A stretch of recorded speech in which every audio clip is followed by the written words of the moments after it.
Hey everybody, welcome back to my channel. This is Rose Bouquet, and I'm going to go ahead and start my podcast. Go ahead and hit like and subscribe if you'd like, and let's go ahead and get started.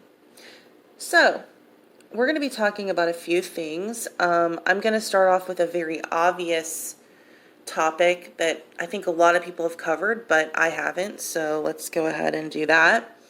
The Delta variant, right? Everybody, it's on the news, it's on everybody's mind. Nobody's really talking about it too much, but it is on the news constantly. So I am just, I think everybody is just so disappointed because we were really thinking that this was going to be our year back. Like, I was even planning on going and doing things. Like, I was looking up concerts and like really getting excited. And then they come back with this Delta variant, right? So now we're back to the masks. I think people are just getting really frustrated with everything now. I think there's people that just don't believe it. And there's people that I noticed some people are just not wearing masks at all. I'm still wearing mine. It seems like 50-50. I think people are kind of over it, but, kind of skeptical. And, everybody has their right to feel how they feel because we've been told so many different things. You were told not to wear a mask, and then you were told to wear a mask, and then you were told to double mask it. And then when the vaccine came out, they're like, no, don't wear masks. No, do wear masks. No, don't wear masks. Okay, mask, don't mask. I mean, we're in a very interesting time. I play it safe and wear a mask, and I use hand sanitizer. Is my little medical mask doing me any good? I don't know. I feel better with it on. At least no spit's getting into my mouth that I know of from other people, and, it makes me feel comfortable, so there you go. But I think it's bumming a lot of people out, and I think some people are just downright over it. They are just not playing the COVID game. I noticed some people just do not wear the mask at all. They do not care. I don't know if they had the vaccine or not, but they are not playing the COVID game, which, I don't, it just depends on where you're at with it. So I think people are just getting really frustrated because we thought this year was going to be our big breakout year and everybody was going to be able to go out and have fun and party. And some people are. I'm not a big conspiracy theorist person, so definitely won't be getting into that. However, I just think that I think they just don't know, right? I mean, they don't want the hospitals to be overwhelmed, which makes sense. And then some people were saying that the nurses were having to go home. They weren't even like coming in for their shifts because when the COVID came, like literally the hospitals were empty in some places. And then they were saying, oh, the hospital's like packed, and then they couldn't find anybody in the hospitals. Like, where are all these people? You guys seen the videos, right? And then you saw some videos where you saw like people being loaded up into trucks, like dead bodies and things like that. So I think we've just had a very, very stressful year. I'm kind of scared for us because I think even the kids and the adults, I don't know, I think we've just, I think we all have PTSD, and, you can't help but not, there's a virus going around. Everybody's got to be a germaphobe suddenly. And, some people, it's really affected them mentally, so you have to be super careful with people now, with just being sensitive to, everything going on, because your basic right to walk around without something on your face is taken away. I mean, you have to put something on your face every time you're in contact. You can't go anywhere.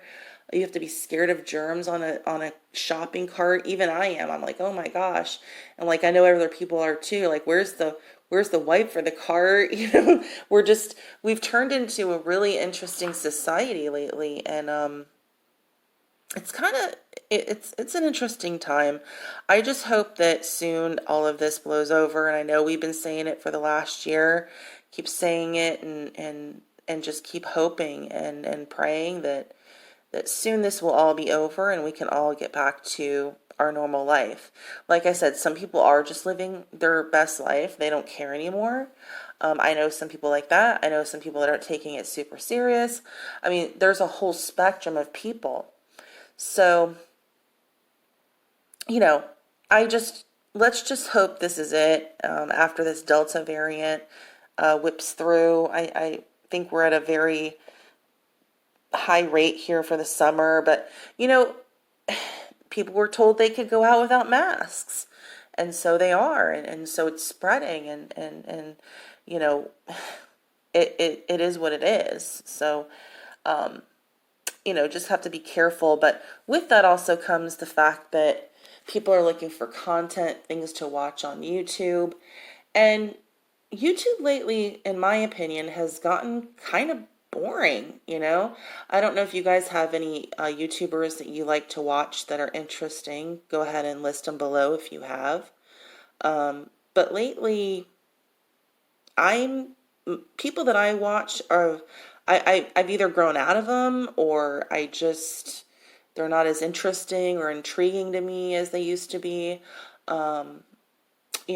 I still watch their videos. Sometimes I don't watch them all the way through. There's some that I just can't watch the whole video anymore.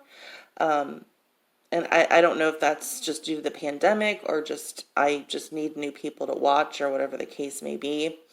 But yeah, I noticed a lot of YouTubers are getting kind of lackadaisical with their content. So yeah, it's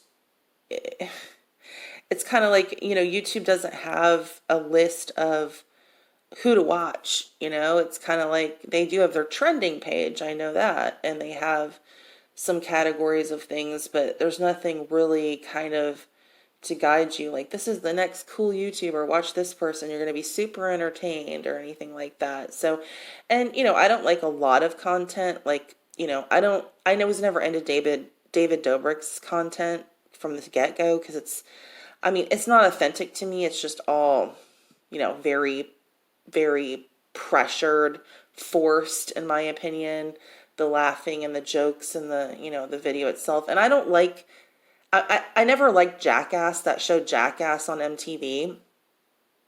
I don't think people getting hurt is never entertaining to me. I'm always like, oh my God, like, I hope they're okay. I do watch a lot of like moms on here that show like their shopping hauls and their cooking and things like that. I mean, you can learn a new recipe here and there, and learn some tips and tricks. But yeah, that's about it. I watched Trisha. Well, I went to go watch, or listen to, excuse me, Tana and Trisha's podcast on Tana'S canceled show. And you know what? I've never been a huge fan of Tana, because in her videos she screams and screeches a lot, and it's like, whoa, like, I can't, some people might find that entertaining, the yelling in the videos, and just the constant up and downs, and it's a little wild for me. So I couldn't even listen to the podcast, because it was just, it just seemed kind of boring, Like I said, I think YouTube needs some new up-and-comers. We're ready. We need them. I made the podcast, I'm doing my part, trying to make YouTube a little bit more interesting. Some people might find my content, some people might find my content very opinionated, but that's my opinion. This is what I think, and it's my podcast, and I'm going to say what I want within legal rights. Of course, I'm not going to say anything that's outrageous, but that's why I made the podcast, is just to get some interesting content out there. Let's discuss what's going on, and I feel like I have a very you know, authentic personality. So I can kind of review people and tell you what I think. And I think it's a baseline, it's baseline. I've been told I'm normal, which, you know, is anybody really normal? I don't know, right? I mean, who knows? There's a lot of people that, like, I noticed some psychiatrists or psychologists that have taken to doing YouTube, and, they'll discuss, they'll say, hey, this is, let's discuss this person, and they kind of go over their case, but they don't really give an opinion at the end. And that kind of got boring for me, because I'm like, well, if you're not going to give like your 2 cents, is this really worth it? So I try to give you guys, my real 2 cents on what I really think about things. I try not to sugarcoat as best as I can, right? We have to mind our P's and Q's at some point. I mean, I do have manners. So, but I'm going to give you my opinion on things, what I think's going on. When something does happen, like I said, I did try to watch the Trisha Paytas and Tana Mojo, try to listen to the podcast. I think I got in 15 to 20 minutes, and I'm just like, I scrapped it. I may have missed a lot. You guys could tell me if there was like juicy content coming up, but it just really seemed like, we're going to be rehashing old drama. And I've really heard enough of the old David Dobrik and Jason Nash drama and all the rest. So, and Jake Paul. Oh my gosh, anything about the Pauls, I can't. I can't with the Pauls. I don't know how they even got popular on YouTube. And I know that sounds really funny, and people will be like, well, they were on Disney or something. Okay, but as far as their YouTube channels, I don't find them that interesting or cool or anything to really aspire. I think what Jake Paul did in his boxing video, when he had the fight for like a minute, I think people were just like, okay, this is a big money grab. I think people were like, they were really looking for like 2-3 rounds, like boom, boom, boom, like real fight. And when he knocked out that older guy, I can't remember his name, in his huge debut, which I know he made millions on, I think people just, that was it. They're like, this is like just a money grab. This is just for money. Which I thought it started out kind of fun. It started out kind of like, something to get excited about. Oh, YouTubers and Twitter people are gonna, or YouTuber and TikTok people are going to battle it out, and you really thought it was going to be something big, and it just it's just not as big, I think, as they were anticipating, and it kind of died out. I feel like it has. So yeah, I mean, let me know what you guys think, what YouTubers you're watching, if you think YouTube is kind of at a standstill and we're ready for some new stars. I definitely think we are ready. I think everybody's kind of over the standard YouTubers like even if, like Jeffree Star, like I can't even watch a Jeffree Star video anymore. I just can't. That's just me personally. I mean, I liked it when he first came out and he was doing makeup reviews and stuff. I thought that was really cool because we didn't really know Jeffree Star, But now I think we really know him well, and it can be good and bad, Like I think some people would have fared better just kind of doing their reviews and not going full on with their personal life. Other people, fare well with their personal life on there. Longevity is something you can strive for, but some of them are, like I said, it's ebbs and flows, right? People have their good years and they're bad, and their good weeks and they're bad. So anyways, that's my thoughts on YouTube and things going on lately in the world. Let me know how you guys have been faring, and I'll talk to you soon. Bye.